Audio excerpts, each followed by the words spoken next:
Chapter 13. It'll be our secret.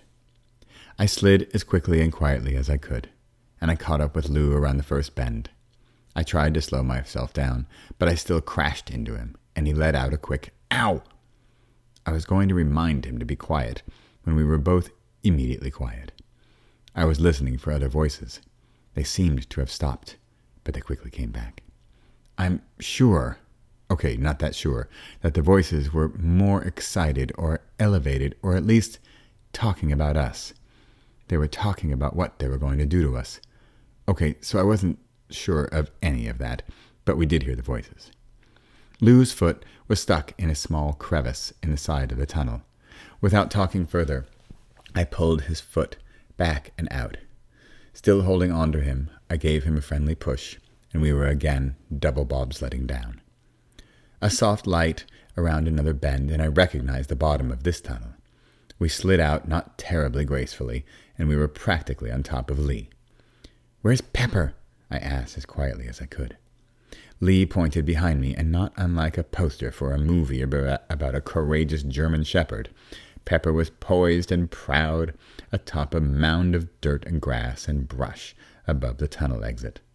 But once he saw us, he bounded down and around and was on top of us, licking and wriggling with delight. I pointed back up the tunnel and then cupped my hand to my ear to listen, but also to signal the boys to listen. We heard nothing, but we only had to be patient for a few seconds to hear the distant mutterings of those who were now in the cave. It didn't sound like they were coming closer. Maybe they stopped at the candle. I put my fingers to my lips and then motioned with my hand to get the boys moving.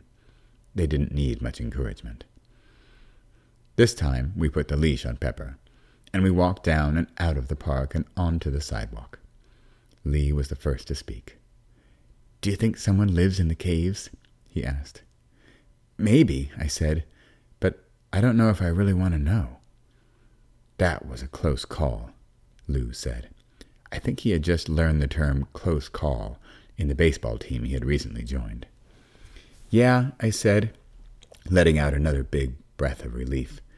I don't think I wanted to get to know those guys up by the candle. "Yeah," Lee said. "Me either," Lou said. We walked another few houses on our way home.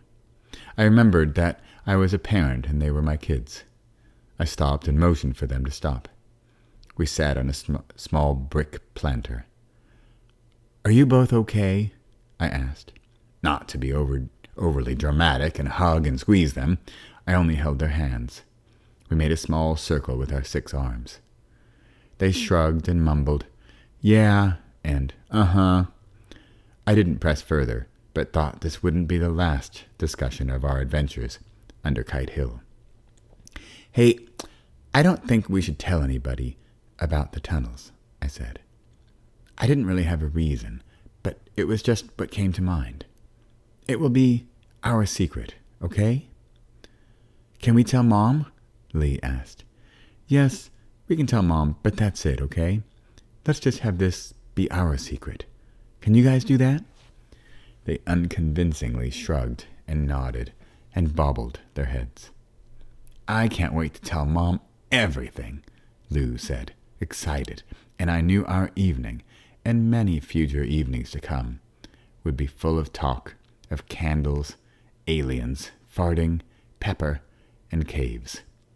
That would be just fine by me.